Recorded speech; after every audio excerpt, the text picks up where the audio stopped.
Hello, everybody. Welcome back to yet another Team Sullivan podcast for our yearly podcast episode. Yeah, you heard it right. It's the first podcast in a gosh darn year. Huh.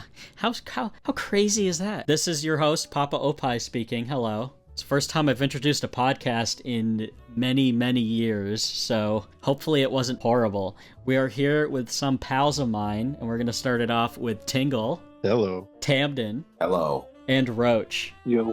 And we're here with the podcast. We might as well just get right into it. If you had to kiss one person in Team Sullivan, who would it be and why? Let's start it off with a softball, boys. Who wants to start? Flutters eyelashes, looks around table. Go ahead, Chris. With anticipation. I've said Lumi for years. Lumi, yeah. We find a way to make it funny. Man. It was either Lumi or Chris, just because I thought it'd also be really funny. I got another man to kiss, and his name is Roach. I was gonna say either Chris or Tamden. I don't know. Would you kiss me? I'll kiss you. I'll kiss you. Fuck her up. Her up, big boy. That was so seductive. Mm. Tamden was putting on his coral blue One of my Swiss right there. shoes. He was puckering his lips. Mwah. He's putting on his fuck me pumps. That was a fucking fantastic topic. We got so much mileage out of it. Would you like the way my mustache tickles? Yeah, Roach does have like a thin facial hair that would tickle your upper lip. That is true. Now, Roach, here's a kissing question. Do you take charge? Yeah. Would you grab me by the shoulders? I grab you by the hips. It's easier to pull you in that way. Oh, wow. My mother-bearing hips that I have. They're really wide, so really easy to just They are. grab on those handles. They're good for bringing in. Yeah. Speaking of kissing, I kissed someone recently. Recently. Is it the one that I already know about, or? I think you guys know about this, but it would be a funny podcast topic. Yeah, my buddy Jude. I kissed Tamden's friend. We took a road trip down to Florida, picked up a friend on the way in Virginia to go visit my pals. Because they live in Florida, and, we're going to meet up. It's been a while since I've seen June. So what happened is he was talking to his ex. They're on very good terms, and they were talking about how they met, and it was a very sweet conversation, and I was like, oh, that's adorable. I think she made a jab at him for not knowing how to kiss, and he said, fuck you, I know how to kiss. And then he turned to us, and we were all sitting on the couch. And he, went around asking if he could kiss everybody to, show that he knows how to kiss. And then it came to me, and he's like, Chris, kiss me. And I'm like, all right. And then he came in to kiss me. He did all the lip action and all the work. He put in effort. I stood there like a statue because I didn't actually think it was going to happen because I thought he was straight. After that, I don't know. But he put in the effort. He was moving everything, and I was just standing there like a statue. And then he pulled away, and he was like, that was horrible. I'm like, yes, it was. He asked me, have you ever kissed before? And I'm like, no. And then he fell to his knees laughing, and he's like, holy shit, I was your first kiss. And I'm like, yes, you were. And he said he was sorry, and I'm like, that literally meant nothing to me, so I don't really give a shit. It was very funny. Dude's a damn handsome man. That's why I didn't reject him. I was like, sure, whatever. I didn't think he was gonna do it, mostly. I was just in it for the joke. I was like, oh, yeah, sure. He sent on his business. I didn't think he was gonna fucking do it. He really grew into his face since, the last time I saw him in person was, 2 years ago. He chatted out. So we went down to go see Tamden's friend Jude for his birthday, and he wanted to drink. He wanted to celebrate. So before, the original plan was just a little shot game. What was it? It was whenever in Twilight. Whenever Edward was being creepy. Yeah, that's what it was. Whenever Edward or Bella are creepy, or Bella bites her lip, you take a shot. And oh my god. It was that, and then in A Teenage Life, it was whenever their mic peaked, but we were super drunk by the time we got to that, so we didn't really abide by that. Yeah, I'd imagine so. We were gonna do Killer Beam, but every time someone dies, we would do a shot, which would have killed all of us. Funny thing is, before this, I was getting back into shape. We went out to eat at a sushi place, and on the way back, they stopped to go get a cake, and we took separate cars because there wasn't enough room for everybody. So I just took my car back to Jude's place, and I'm like, I got about an hour before they get here. Probably they'll be slow. And then I went on a run, and I did a fucking 6-minute mile. Everybody came back, and then we drank hard that night. During Twilight, everybody is pretty much sober except for me, because my dumbass decided to drink Jack Daniels. Everybody else was drinking pretty low amounts of alcohol. I was drinking cheekfuls of fucking Jack Daniels. I tapped out halfway through because I knew I was gonna fucking get pretty plastered. I was pretty tipsy in the middle of the movie because just the beginning was front loaded with us actually playing the game. Then by the time everybody got drunk, everybody kind of forgot about the game, and it kind of became an afterthought. Tamden made, what did you make? You made spinach puffs? Yeah. Those things were the best fucking thing I've ever eaten in my life at the moment. I was so excited to eat those. I was shaking Tamden by the shoulders going, Tamden, I need more. I need to go eat those. Like the first half of not the first half, like the first like quarter of Twilight, I was just making those in the background, and then I was taking shots. Someone would scream out to me, take a shot. Yeah, he was in the kitchen, like behind a wall, so he was segregated from us for a while. And then he came in once they were done, and we all ate them, and they were yummy. Between movies, we started loading up A Teenage Life. Trouble, trouble, trouble. Oh! Oh! Trouble, trouble, trouble. And Tamden's friend, John, started making, they weren't White Russians, what were they? No, he didn't make them. Oh yeah, he was too plastered at the time. By this point, he's like plastered. He's like a super lightweight, I guess. He's like double my size, too. No, he's big. He's a big guy, and he was like completely loopy and like retarded by this point. He was just giggling up a storm. He was non-functional. Jude's roommate, Judith, ended up being the one to make them, because she was going to make them with John anyway. But yeah, obviously John was inebriated.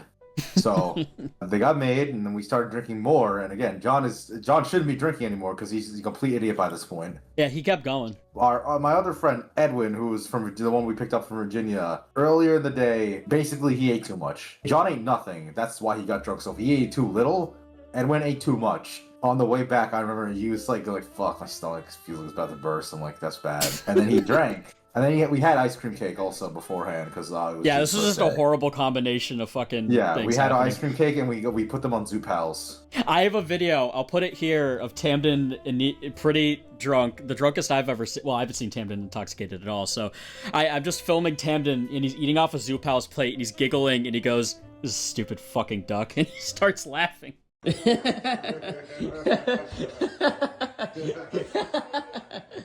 Stupid fucking dog. It's my favorite fucking video ever. Everything's funny when you're drunk. Yeah, we had Zoo Pals and we had ice cream cake. So yeah, Slice. For Twilight, he seems fine. But then we're watching Teenage Life and he's like sitting in the corner completely silent. I'm like, he looks like he's about to die. We start to Teenage Life finishes, and by this point everyone's pretty drunk. Like I'm drunk. Chris is super drunk. John is insanely drunk. Jude's pretty, loopy. Judith seems fine. I think she's the only one that actually has any tolerance. I was drinking fucking 40 proof. I guess that's true, but yeah. She's the only one there that kept her wits about her, it seemed. Again, Edwin's in the corner, completely silent. He's not drunk. He's not acting drunk. Like, he's fine. But his stomach, apparently was about to burst. So we're loading up the next movie, but also we're trying to get John to stop, we're trying to feed John, because he is completely non-functional at this point. And then everyone starts, getting napkins, and I'm like, I look him in the corner and huddled over. I'm like, what's he doing? I look down in Discord, and for some reason, he didn't say this out loud. He said this in a Discord chat. There's I puked. He had the wherewithal to text people and alert them that he puked, but he didn't say it vocally, and then he just starts fucking cleaning it up by himself. I threw up. I threw up. I looked at that, and I looked up, oh my fucking god. And then as I'm doing that, I watch in real time. He accidentally shifts the table too much, and two of the shot glasses fall and shatter on the ground. And it was just a comedy of errors. No, when this happened, I instantaneously sobered up out of embarrassment and started cleaning. I'm like, oh my fucking god, you idiot! I started absolutely lambasting him for being stupid. Okay, so I've never had this happen before in my life. This is a very weird thing. I was, like Tamden said, I was pretty out of it. I had the wherewithal enough to realize this is an awkward situation. You're in a house that's not yours. People puked and people are too inebriated, and I'm like, oh god. So I pretend that I'm sober, and I'm doing the line test across the ground while the more sober people are cleaning up. Judith tells me to go in the corner and figure out if there's any more puke over there, and then she does the same to John and Edwin, the two very drunk people, and gives them directions. And in my head, I figure out what she's doing. She's trying to get the super drunk people sit still, and I get pissed mentally, and I'm like, I'm not super drunk, and I immediately sober up. And then I have all my faculties about me within the next few minutes. It was a very weird thing, and I was completely fine for the rest of the night. Emotions seemed to sober me up. I was so... Yeah, me too. I was so utterly mortified. John was whatever, he was just drunk, but Edwin wasn't drunk. He just fucking threw up. And no, he had a little baby had a tummy ache. He was actually in agony, but I sobered up because of how stupid he was with the shot glasses. I got called on my shit, and I I immediately straightened out. Like the story ends, we had to get John upstairs. For some reason, he did like a full runner sprint up the stairs and immediately collapsed after he made it Yeah, up. he like did like a duck and roll on the ground, and then okay, so we forgot to tell a very important detail. John, for some reason, was trying to be like a fucking tough guy all week, and whenever we would go out into the sun, he just wasn't putting on sunscreen, so he looked like fucking Patrick Star. He was completely pink, and he wasn't wearing a shirt because he was horribly sunburned, just fucking pink as could be. So he's got his goiter out, he's got his fucking gut out. He was sitting on the couch and lying on the ground with just his gut out, like with like no shirt on, and just laughing. It was like the most fucking pathetic thing I've ever seen. I was like, God damn. I told him this when the week was over. I'm like, they say to get a 0% on a true or false test, you have to know all the right answers. That's what you did. You knew every right answer during this week, and you, for some reason, decided to choose the wrong one every single time. Yeah, and we got him into Jude's room where me, Jude, and John were sleeping. He's like lying down, getting up, like giggling. He told me that he was sorry for making fun of me, and I was like, I don't even think he ever made fun of me. I was like, it's okay. And he's just like, he's completely inebriated. And then the next day, we had the really smart thought process of, hey, there's Comic-Con in town. Let's go to that after drinking heavily the night before. I was fine. I had my Pedialyte before I went to bed, and I sobered up. I tried to get John to drink it, but he didn't drink much. So John the next day is just completely like, ugh. He's complaining and moaning the entire time we're out. He's like, oh, I need to sit down. He didn't feel good for the rest of the trip, mostly because he was pink and burnt. Yeah, that was a very interesting night. I don't think I've ever seen somebody besides my mom that inebriated. That was an interesting situation. It was funny, though. The capper to that story. So, on the way back north, we're driving up to Jersey. Are you too familiar with Buc-ee's? Yeah. For the viewers at home, Buc-ee's is this insanely, absurdly huge gas station. It's like you have to see it to believe it. But it's like the size of a Walmart. on the road, the highway back, 400 miles out, we see a sign. Buc-ee's. We're like, what the hell's Buc-ee's? I knew what this was the entire time, so I wanted to stop there, but Tamden and Edwin knew nothing about it. Yeah, I'm like, what is Buc-ee's? And you told me, I was like, that sounds awesome. Let's go there. It's like the world's biggest gas station. Their logo is this fuck-ass beaver just smiling with his mouth open. Yeah, no, we found this thing on the way there. We found it like a Buc-ee being constructed, and we're like, that's not the real Buc-ee's. We have to. Yeah, and the funny thing is, there were signs for the Buc-ee's that wasn't finished. And we were like, all right, this is our trip. This is like our Buc-ee's trip over. I pull over, and then it's just like it being constructed, and it's like fuck off huge. And Tim was like, oh my god, that's massive. So he got like a taste test of what Buc-ee's was going to be. I was feeding for Buc-ee's. The entire shift there was that was my shift. So I was driving 3 hours or 3 or 4 hours for this. I was kind of like feeling I'm a little tired. Maybe I should swap off. But then after that, I'm like, no, I gotta get to Buc-ee's. I have to get to the Holy Land. The entire time, I want to say 10 miles, but more like 5. Every like few miles. It was insane. There would be a sign that would just have Buc-ee's, and like, Buc-ee's is on the way. And that fuck-ass beaver. And every time it had a new quote. It had a new funny little quote. Every single time. And the closer we got to it, the more sinister it got. It was like, he's coming. It started being foreboding.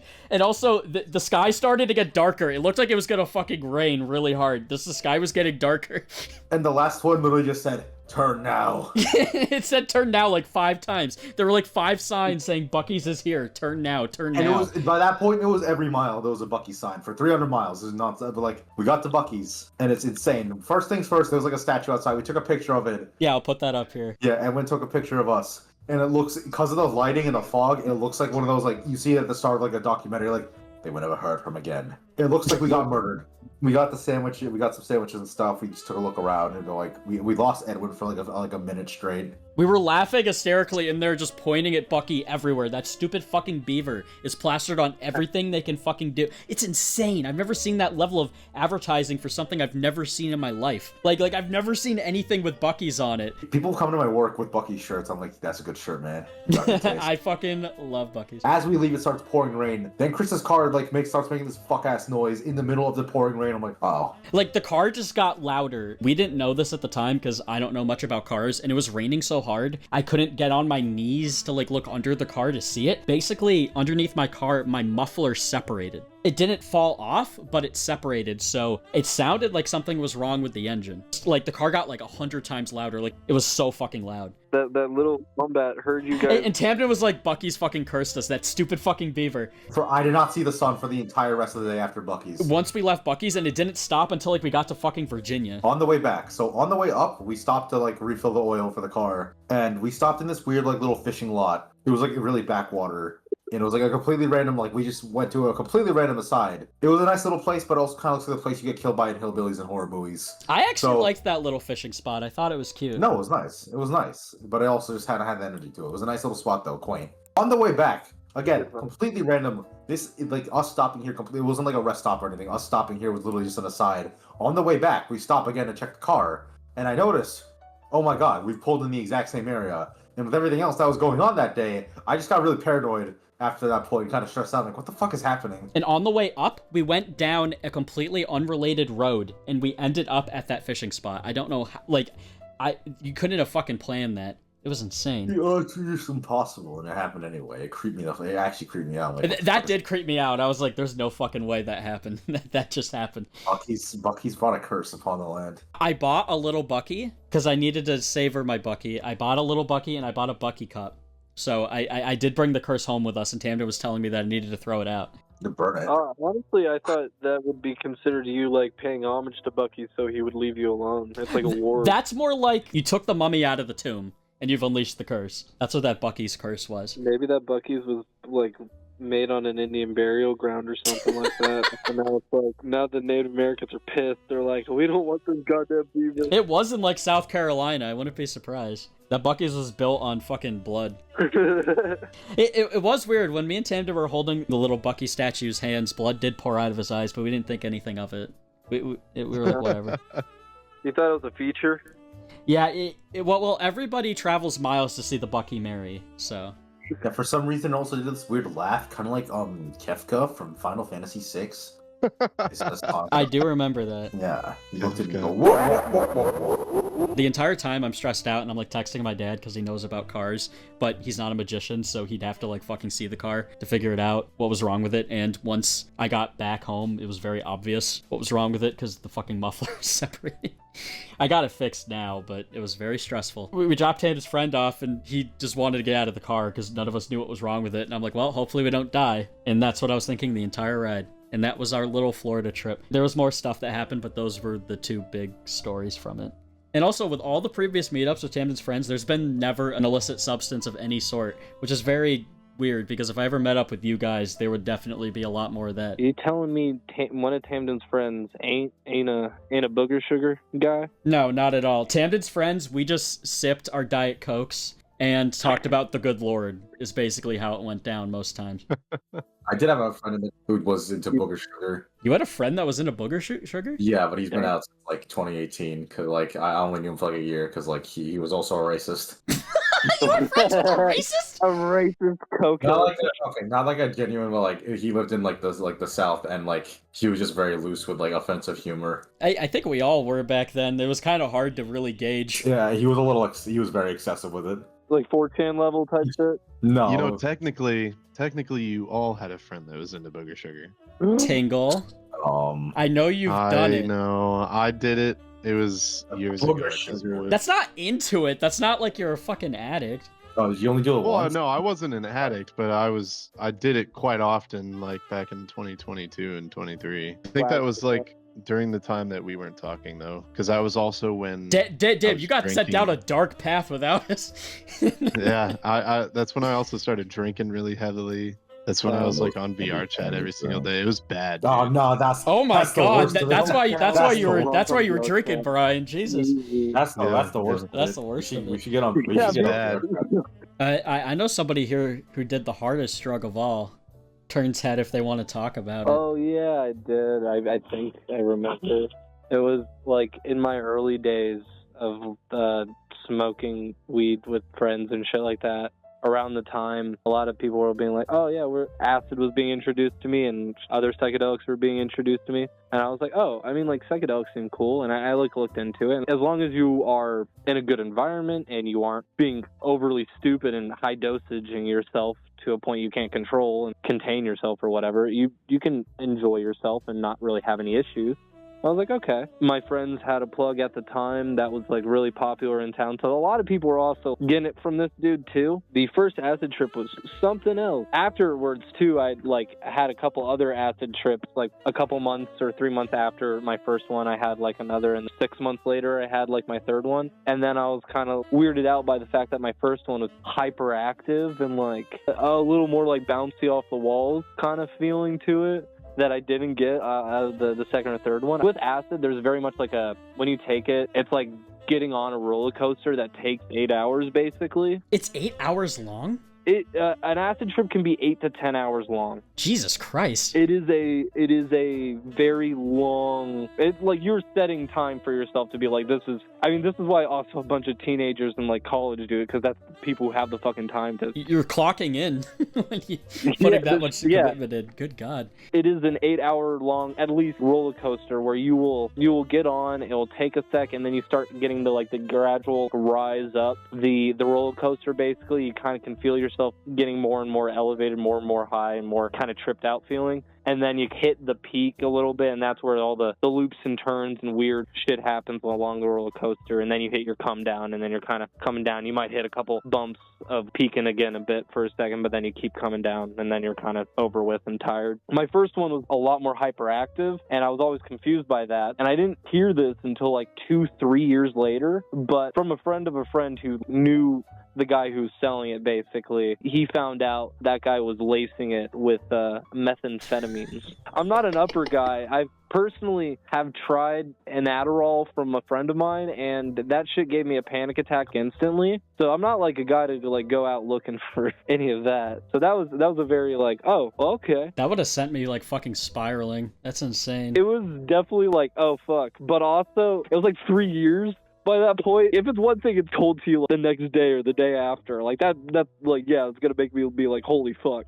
I'm not touching acid again until I get a testing kit or something like that. But the fact that it was 3 years, I mean, I'd still feel that way, was more of just being like, oh, well, that's fucking wild, I guess. I don't know if I can't really process it any more than that, of being like, that's fucked up. Yeah. I'll say specifically, other than being hyperactive, it wasn't an awful trip. It wasn't as good as the other trips after, that's for sure, but I don't know. If it definitely wasn't. It's not something I'm looking forward for though out of my acid trip either. Cause you're not gonna go seeking meth. No, I'm not. I'm not gonna be.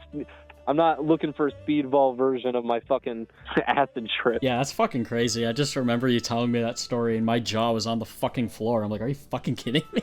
That was really crazy. I'm like right next to Vegas in like a really small white town. You got literally the story that your parents warned you about. That's what you got. Yeah, I mean, I didn't get much other issues other than that one time, which is pretty crazy, but I do blame the rest of the kids around the time who also were taking it way before me and not realize it was fucking... When I was 19, I smoked a joint laced with PCP. That's did? fucking crazy. Oh my god, did you know? I didn't How'd it go? I didn't know. I didn't How'd it go? How'd it go, Tingle? It was awful. Yeah, I imagine. Oh god, terrible. It was horrible. I literally thought I was dying. I remember like getting home. The girl I was with was outside in her car waiting for me to come back out, and I never came back out. So yeah. I got into my room, and it was so bad. My vision was darkening around the edges, and I fell down to my knees at one point and literally didn't have the strength to get back up. I actually thought I was dying. I was like, okay, well, this is it. And then those feelings would like induce the trip. Yeah, I fell asleep. Falling asleep while tripping is really hard. Was that like one of your first times doing pot? No, I'd been smoking for a while at that point, but So you knew it was my first time smoking right. with this girl, because like I had gone to high school with her and we lost contact, and then like we started talking again. And the first fucking joint I smoked with her is laced with PCP. I was she like, fine? I'm never talking to you again. Did she call you a pussy? Midwest pretty hookups much. are crazy. Wait, did she really call you a pussy for? She was like, I don't know, I felt fine. I was like, She gave you the laced one. She was yeah. fine. I was like, well, thanks. Maybe she was actually fine. Maybe you got unlucky.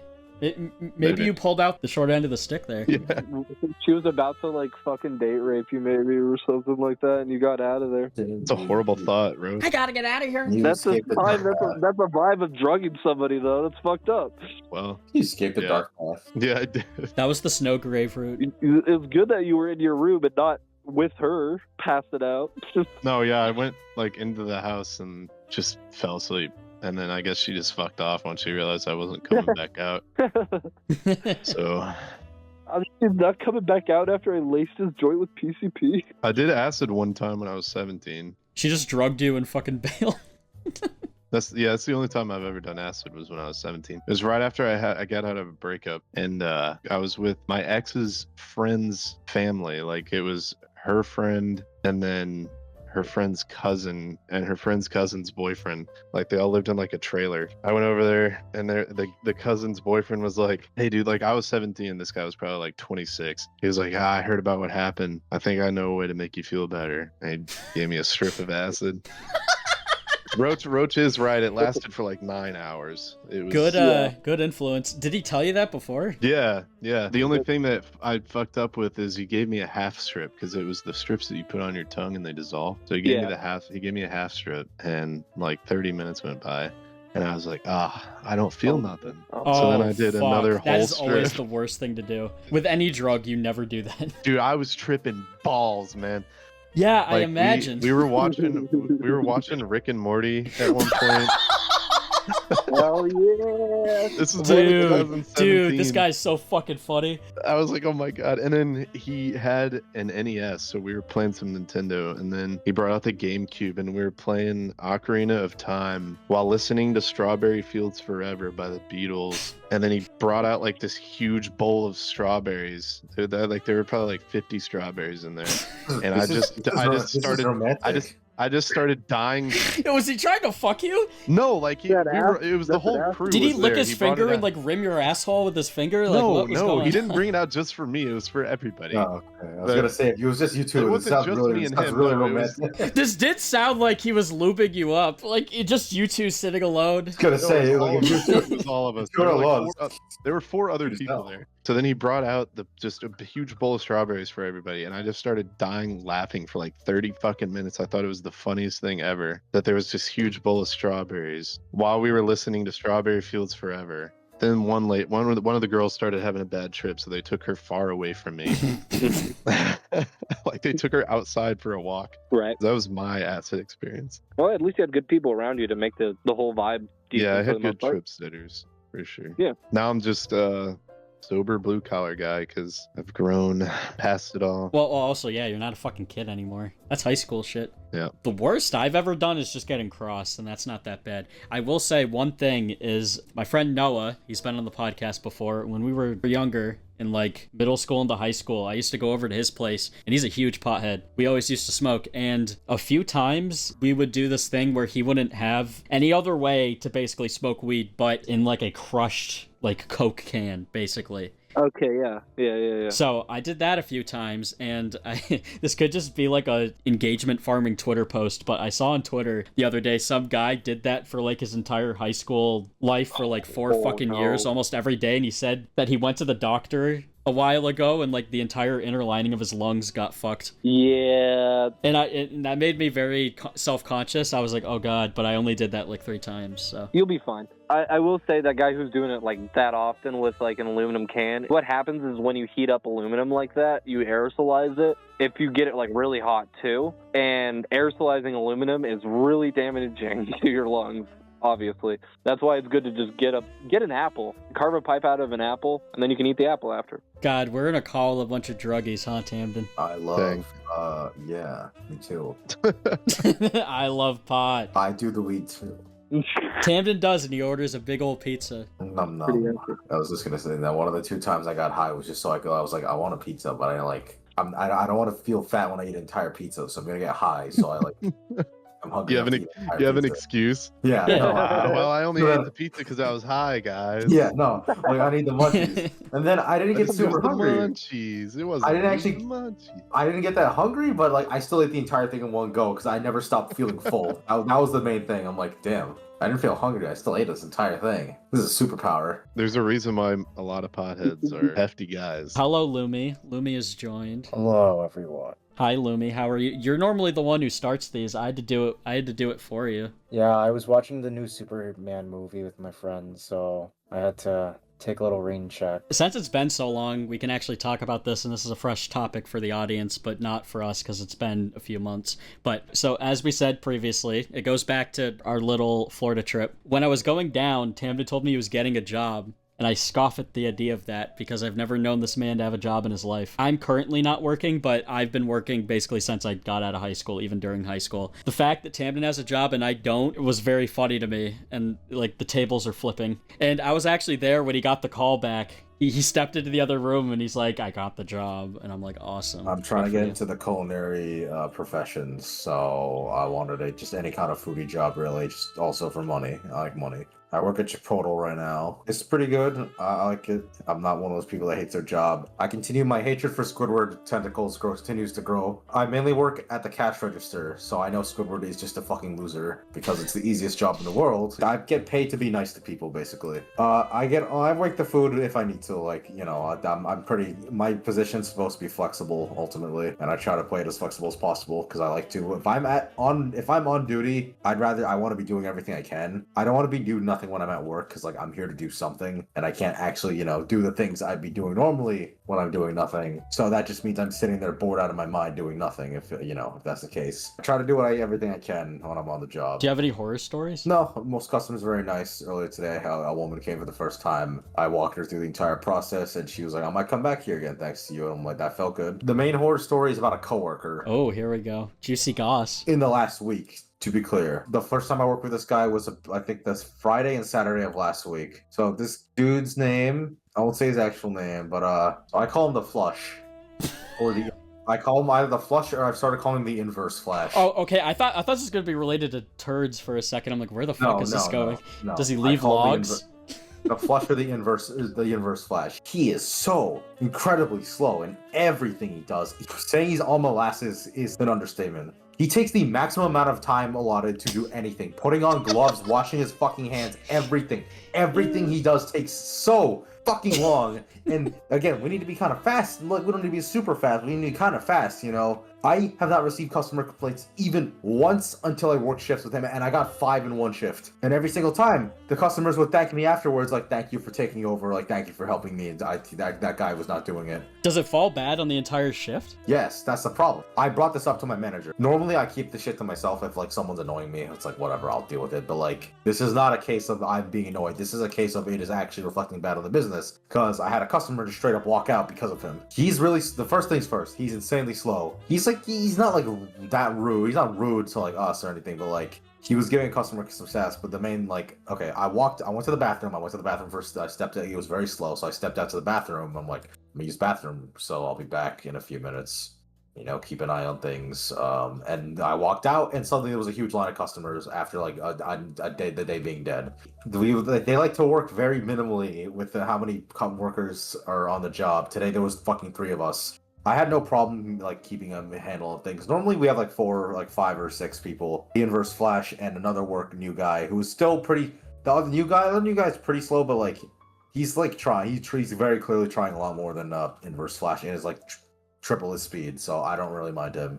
They got sent home early because of how dead it was. I walk out the bathroom, there's, like, a line of, like, 7 customers. I'm like, oh, shit, all right, I gotta go to the register. He's trying to do something on the register. I'm like, go handle the food. I'll take the register. The guy he's trying to ring out immediately like says to me, thank you. That guy is fucking awful. Did he say fucking? He didn't say fucking, but he was like, thank you. That dude is awful. I'm like, oh, I'm sorry. I don't know. I still don't know what he did. I didn't bother. I didn't ask. He was probably just sitting there with drool coming down his fucking mouth, just doing everything From what I can slowly. tell, he probably took forever. I have a feeling he might maybe messed up his order, or like he was like trying to punch it into the cash register, but he kept putting in the wrong order or something. I'm assuming everything he did just took 100 years, because that's the general theming of him. The Inverse Flash is having some kind of like argument with the customer. She's asking him for more meat. So it's like 1 scoop. Here's the entire secret. You know, get 1 scoop. It's 2 scoops if you ask for extra, but if you ask, typically we like to give it like a scoop and like maybe like a quarter. If a customer asks for a little more without wanting the extra, you give him like a scoop and like about a third.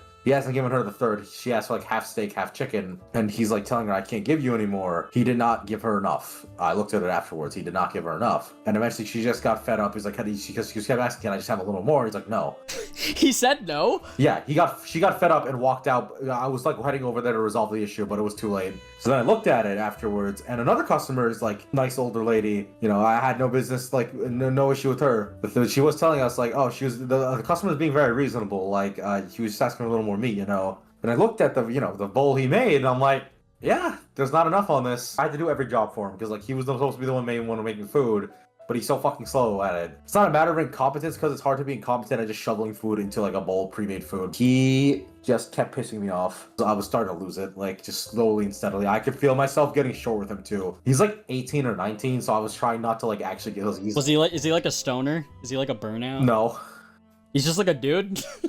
Yeah, he's just a dude. He's just slow. Normally you can tell. From my experience working, you can normally like look someone up and down and be like, oh god, this is what I'm gonna have to deal with. I know, but he's not that. I can tell you right now, he's not. He's just that slow.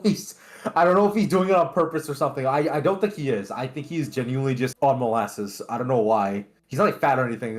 He's like skinny as hell. He just doesn't want the job.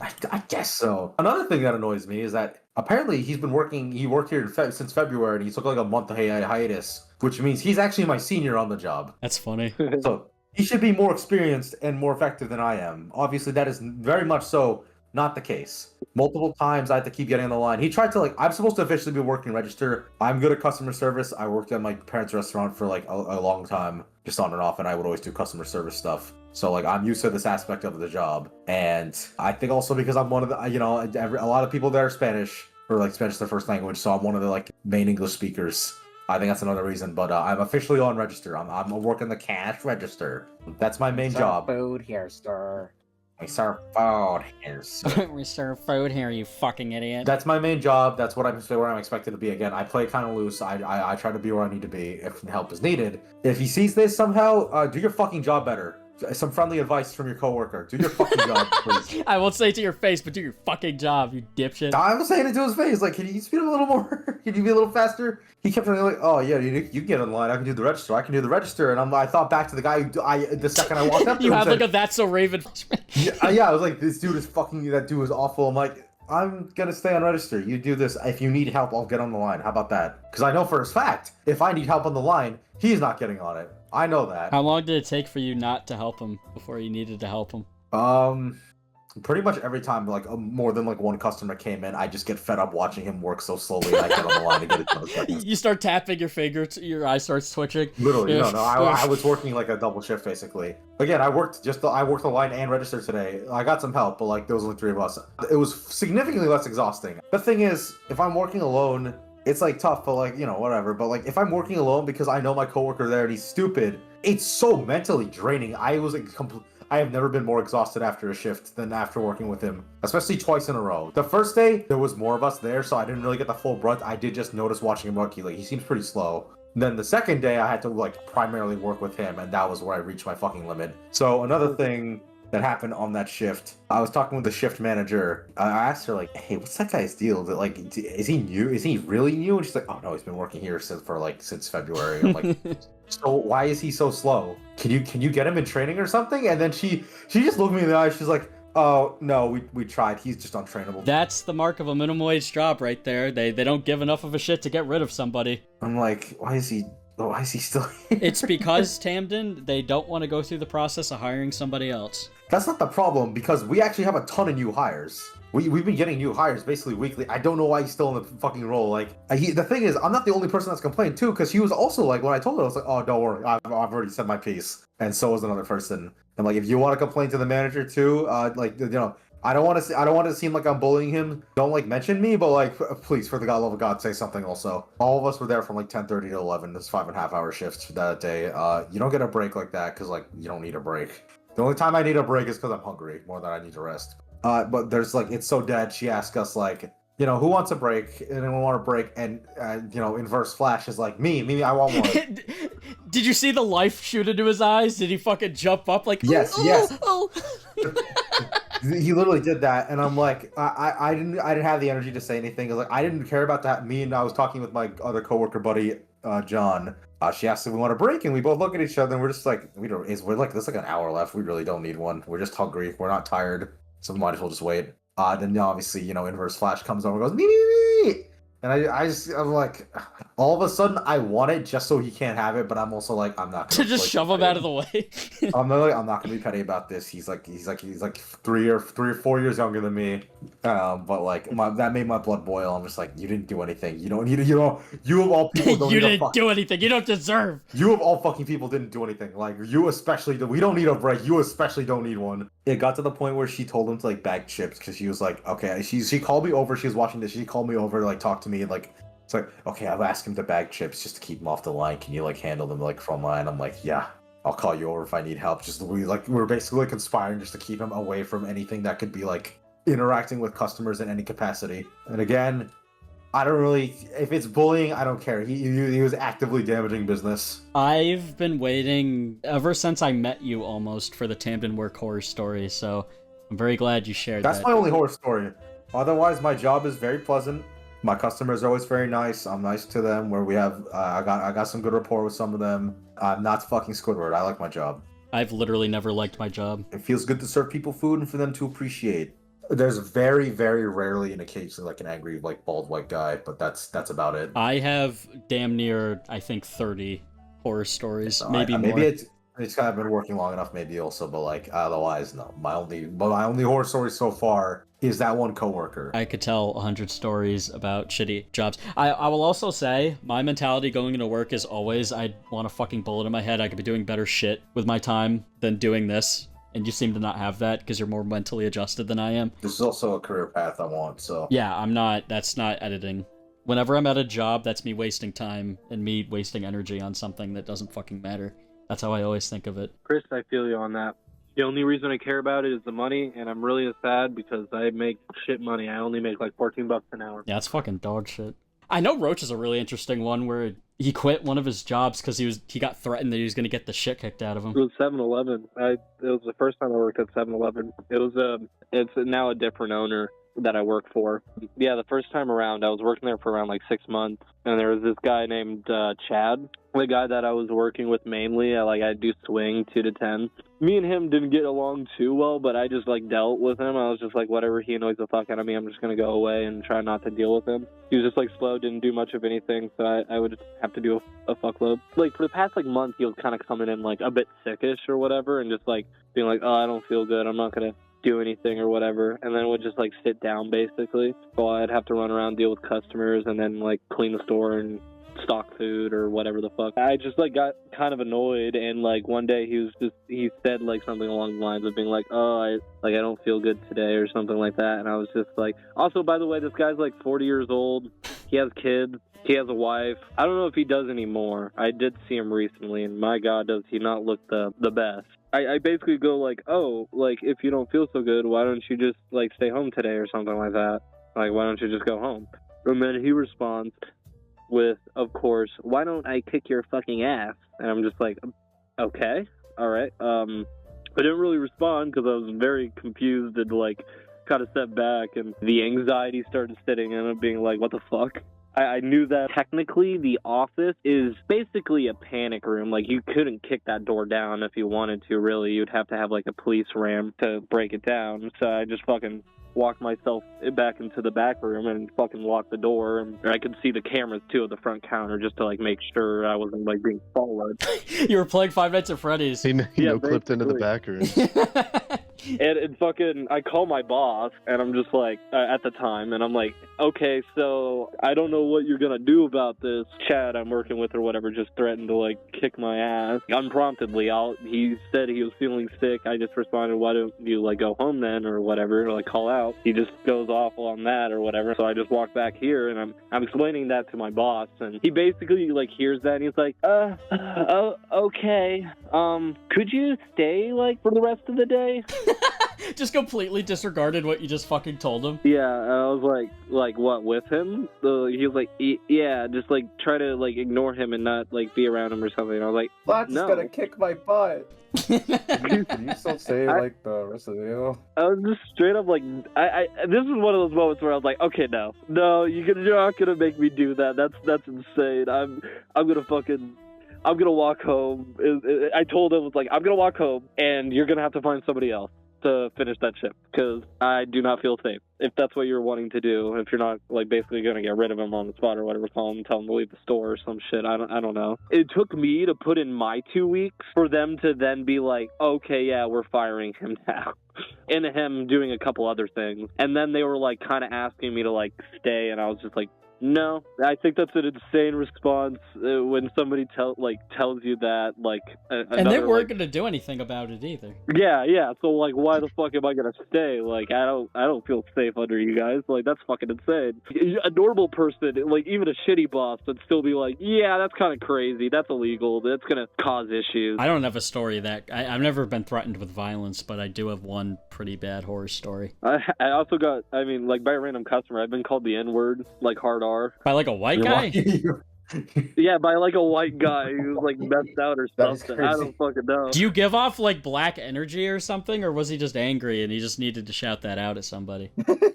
Don't think I give off that much of black energy, especially like in my greetings. I think I pull back to my church like white boy days, so I feel like I sound pretty white when I'm like doing customer service. But I don't know, for some reason he called me the N-word. I think because I pissed him off for some reason or another. Justified response. You remind me of N-words or something like that. It was very fucking weird. I've had to break up fights like a couple times. Not like actually get in between it, but like yell at the top of my lungs, get the fuck out of the store. Like a fight was brewing? I'm telling you, fucking... It must have been Halloween morning, I think. I had like a psych costume on or whatever. I think this might have been when I like had my SpongeBob hat on or something on top of my hat. You broke up a fight in a SpongeBob hat? If I can remember correctly. Get the fuck out of here! Get the fuck out! Like, if I can remember, it was either that or it was like Christmas or something like that. It was either. And you had your SpongeBob hat on for the festivities, obviously. Right, or I had like a ugly sweater on or something like that. Either or. It was a holiday day. I do remember that. And these two girls like come walking in, talking to each other. They just came off the we have a bus that comes into town from Vegas. We have some people. There's a bus stop right next to us that are from Henderson and Vegas. So it's also not like the old white people retiree types all the time. And so these two ladies come in clearly off the bus and they're talking or whatever. They seem friendly. They're friends. They go over to the drink. They get their drink. They seem to like start like slightly bickering, and then they're coming over like in front of me, like at the counter. One of them's like checking out basically. One of them says something I can't entirely remember, but it pisses the other girl off so much. She's like, "Fuck you. That's not what a friend would say." And then she just starts fucking going. These are like old bats? Like, yeah, she like pulled her back and starts trying to pummel her basically. And like, you had to break up like an elderly fight? What the fuck? No, I mean, they were like 40-year-olds. They weren't elderly. They were like 30, 40. That starts happening. They're fucking running into like the chips and shit like that are next to the counter or whatever and shit. Things are getting like fucking knocked over and shit. They're just starting to trash it. I just fucking like yell at the top of my lungs like, get the fuck out of the store now or some shit like that. And it broke it up somewhat. Like it made them like stop because I pulled out my gamer rage voice as loud as I could. My gamer rage theater voice. I know that voice too well. It was like mixed with my theater projection. I was like projecting it too, because like I've learned to project my voice from doing a little bit of theater in high school. So it was like a mix of that. Help me. The cops like came like pretty fast after, but that was pretty interesting. One of the girls like came back in and was like, "Yeah, I'm sorry about that" or whatever, and like I was like, no, okay, like my manager was like by this at this point being like, "No, you need to leave here as well. You were a part of the fight. You're also 86." Don't act like you were above this. You need. Can I get my Gatorade still, or? I found heroin in the bathroom. Shit's crazy. 7-Eleven's fun though. At least that's what I get out of it is all that. Yeah. At least you get stories and you're living life out there in 7-Eleven. I just have very mundane, just people being shitty stories at my jobs. I do have one horror story. I don't think I ever told it on the podcast, and I also don't think I've told it in all. And since I don't work it redacted anymore, I guess I can say it and have no repercussions because I'm never going to work there again because that job was fucking horrible. My last job that I had in February of this year is when I quit. The job itself wasn't that bad. You just put shit in boxes, and then I got upgraded to putting shit on pallets later, like after the story I'm about to tell about the hell coworker that I used to work next to. Putting shit in bigger boxes. Yeah. Basically, I got upgraded. I actually liked doing the second one. The first thing was hell. Like, the small boxes were hell because you would do one thing and then move on to the next order, and the days would feel like fucking eons. But with the bigger orders, the day would just fly by. I actually didn't mind it. The only issue with that, I still had mandatory overtime, and that's inevitably why I quit, because there started to be mandatory like 8 hours again, and I didn't want to go through another year of that, so I quit. Also, I had a lot of money saved up, so I knew I could quit and coast, and I'm still coasting. Anyway, I get this job at this warehouse, and everything's going well. I work behind this guy who looks like a cartoon character, but he seems nice, so I'm fine. Have you guys seen this video going around of this guy arguing with like these like literal Nazis, and they're all saying that they're like fascists? Is it No. Media's son? Yes. Yeah, I know what you're talking about. okay. Jubilee's insane for that. In that video, do you know the guy who looks like a cartoon character, and he has like a hat on, and he looks like he's gonna like fucking stick somebody to a railroad? He looks like a cartoon like 50s villain. I think so. Yes, I do. That guy, he looks I'm not joking, he looks exactly like that guy with a mohawk. He is the most, I have never seen a person look this goofy. Honestly, when I first met him, I was like, what the fuck is this gonna be? But he seemed fine. He just looked a little, he just had an interesting way of dressing. So I was like, whatever, I don't really care. So he trained me, and I noticed while he was training me, sometimes he would just tell me the wrong thing randomly. And I know this isn't me fucking it up, because I eventually got it right, and I remembered him just telling me the wrong thing. And he is the quote-unquote fastest worker in this department, so that's why they stuck me with him to learn the ropes. And eventually, I end up working behind this guy. So he's at a desk 2 feet away. I'm working at a desk, my back to him. At this point in the job, you're able to like listen to music to pass the time, put an AirPod in or something. So I do that, and I listen to podcasts all day. And this fucking guy behind me has a giant, I guess it's his, and he just leaves it there overnight. He has a huge fucking speaker setup with like bass and everything. So he just cranks pirate metal, and I guess that genre of music only has like 2 fucking songs, because every day he would just play the 2 same fucking albums and just on loop, and it would drive me fucking crazy. 2 songs. It's just like, yo ho, man. It's just that fucking every day on repeat. It started driving me crazy. So then I started working with 2 AirPods in, and because of this, I sometimes would just forget they're in. AirPods have like noise canceling, so I would turn that on, and I would turn on like white noise, because this job, I liked the part of this warehouse job where it is super independent. You rarely have to talk to anybody, especially at this first thing that I did, like putting shit in small boxes. You barely had to talk to anybody. So I was just on my own. I had my 2 AirPods in with white noise plus noise canceling, so I never heard anything. And it is fine. Multiple people did this. He had an issue with me doing this, where he would try to get my attention and then have to tap me on the back, and he would just start getting more short with me over the course of time. And I never was like rude to this guy at all.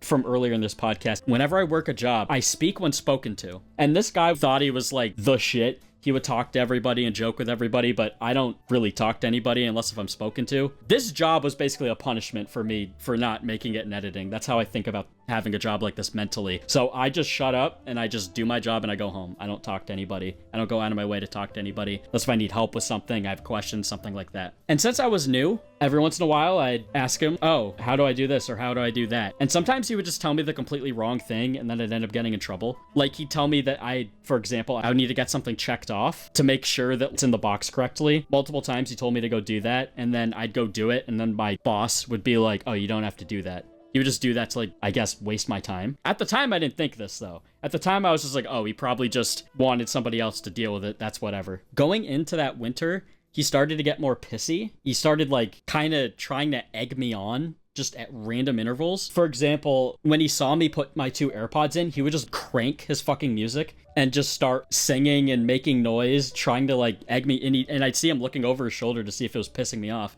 And I would just keep working. Like, it's annoying me a little bit because it's so fucking loud, but whatever. I remember the first time he really tried to egg me on. We have breaks because it's a 40-hour-a-week job, so we have multiple breaks. We were going up for like our first break. I was getting up to sit on my desk, and I just pushed the box back, and it like dinged the back of my desk and makes like a clanging sound. And he goes, God, what's wrong with this younger generation? And then he just fucking puts his hat down like a cowboy and starts sleeping. And he said that loud. It tried to anger me, and I'm like, what? Okay.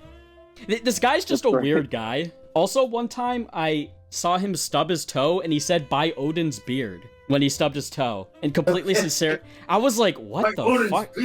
I'm not joking. He said that, and he like rubbed his toe and just went back to work. I'm like, what the fuck is that? He's a little bit loopy. And It's pretty Reddit code. yeah, honestly. he's That's pretty fair. he would also watch comment etiquette. Like he would just watch like YouTubers Aw. while working while I thought you were nobody gonna else say did. He watches Etika.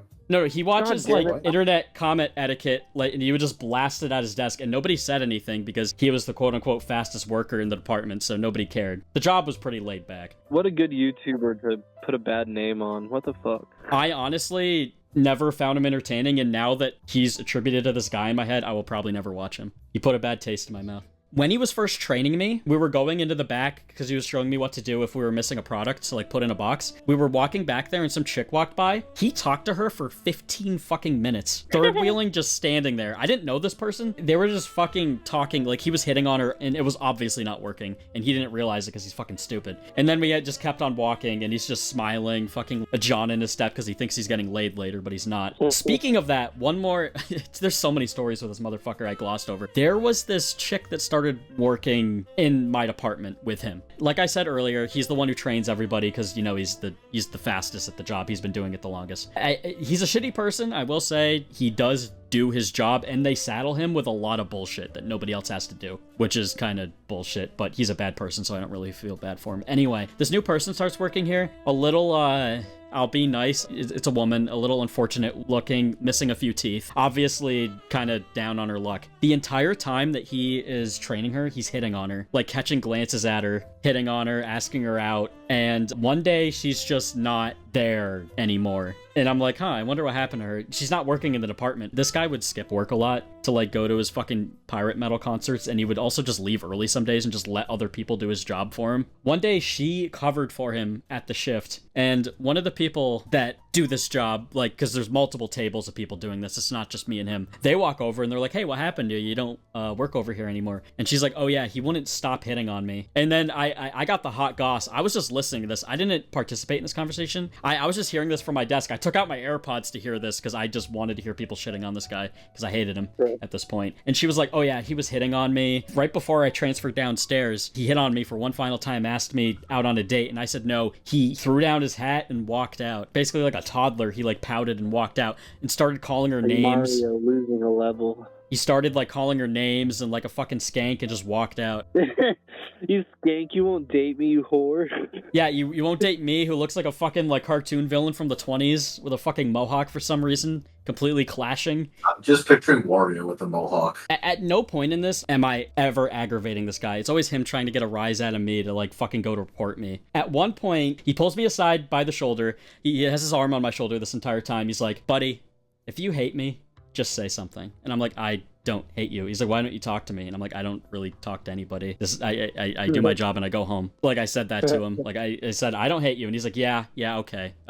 He just goes back to work like mumbling to himself. And I'm like, that's fucking weird. And then a few weeks later, after that, he comes in the morning, he's acting pissy, he's like grumbling to himself. He sees a chick, he starts talking to her, she blows him off. I'm just working at my desk and I go to reach for the metal that's on like a cart next to me. He walks between me and the cart and just points his finger at me and he says, get out of my fucking way. So I'm looking down at him and I just start laughing. And I laugh in his face and I just walk away because I need to go grab something. And I'm just like, Jesus fucking Christ. And at this point in the job, I'm annoyed with this guy. I'm like, should I go fucking say something? I'm like, I'll try to kill it with kindness. Maybe he'll stop because I haven't done anything to this guy. I'm like, maybe he's just having a bad week. He just progressively gets worse and worse. During the following summer, the warehouse has no air conditioning. It's hot as fuck. What he does is he wears this dog shit cologne, basically Axe body spray. That's what it smells like. While I wasn't at my desk, I went to go do something in the morning, and when I came back to my desk just smells like shit. And I'm like, why does it smell like this guy's Axe body spray? And I eventually suss it out that it's the fan. He blew his Axe body spray into the fan, so I can't have a fan on myself in the middle of the hot fucking summer.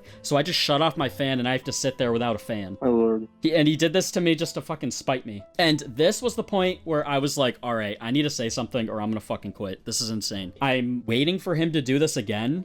Then he starts doing this thing where, like I said earlier, he blasts his fucking music, his shitty fucking pirate metal, and he starts he starts like it's funny in retrospect, but at this point I was genuinely about to just fucking grab him by the neck and slam him against the wall. Like this pot-bellied little fucking Hispanic guy. I was so fucking fed up at this point. He would just dance by my desk and like shake his hands in my like next to my face trying to incite something, and he did this like a few times, and I'm like, okay, I'm fucking done. At this point I'm like, if I get fired, because this is the best guy in the building, so it's either me or him at this point basically, so I'm like, what the fuck ever. So I go to my superior, I relay everything I just said. I'm like, he's done this, he's done that, it's gonna be me or him. And he goes over and talks to him. It takes a little bit, and then he comes back to me and he's like, all right, you're gonna be picking the material instead of boxing it for the next week, and then next week you're starting on trucks, which is what I did for the rest of my time there. They never fired this guy, they never reprimanded him. He worked his same job up until the day I quit. After everything I said, they didn't do anything. That's all they did. They just separated us by a few rows, and I would still hear him try to like aggravate me every once in a while. Like I'd see him walking down an aisle and he'd fucking like try to incite something, and I would just be like, whatever, and brush it off. Well, if it's any consolation, whoever replaced you was probably more confrontational and beat the shit out of him. There's no way that guy never got the shit kicked out of him in his life, and I hope it happens more. He has to be like 4'10", right? Like, yeah, no, he's this small little pot-bellied little fucker. I could have kicked his fucking ass. I'm not strong, but I know that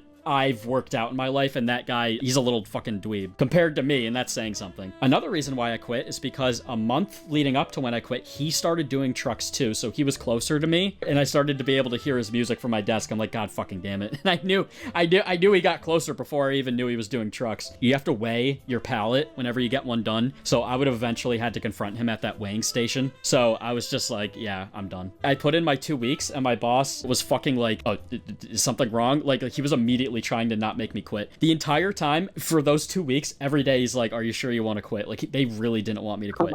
Here's the thing about me. Like I said with Tamden, me and him have completely different outlooks when we're employed. He's fine with it, and also he's working towards, getting a culinary job. Whenever I work, I mentally just see it as a fucking punishment for never making it with editing and not trying hard enough. That's how I see it. So I do not like work at all, but I still put in effort. This is a little Opie's trick for getting a job. When you get the job, you try your best for about a month or two, you figure out what you're doing, and you do it competently. Then you figure out how to do the bare minimum, and then you start doing that. Both times I started doing that, I did that for over a year at both jobs. When I worked at Texas Roadhouse, when I worked at the warehouse that I quit a few months ago. Both times when I quit, my bosses look like I told them that their parents died. I've gotten like higher ups that I barely ever speak to come up to me, and they're like, well, you were a really good employee. Are you sure you want to quit? And they give me like a bunch of shit trying to make me not quit. And I'm like, nope, I'm quitting. And they're like, well, see you around, and I'll give you a good recommendation at your next job. I got that both times. Working minimum wage jobs, if you have any work ethic at all, isn't hard.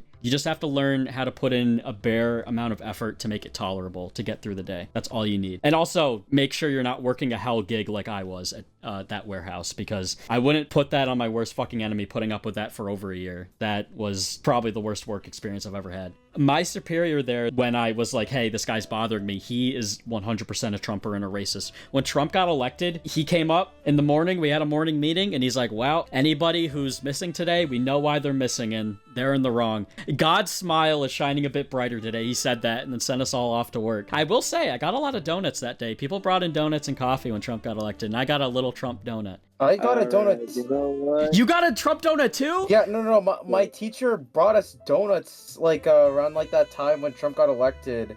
More because like not because to celebrate, but I think It was like a consoling. It was like a there. Yeah. Because, like, a lot of people in the music, like, in my singing class, they kind of felt like minority groups, queer-ish, I guess. Yeah, it was like a consoling thing. Yeah, for me, it was complete celebration. It was celebrate good times, come on. Everyone was dancing and being happy. Yeah. It was, like, at the end of the movie where, like, everybody has, like, the dance number. Yeah, Shrek and the karaoke dance party, everybody dancing. I will say, me saying this, my boss is a racist, that's a huge accusation.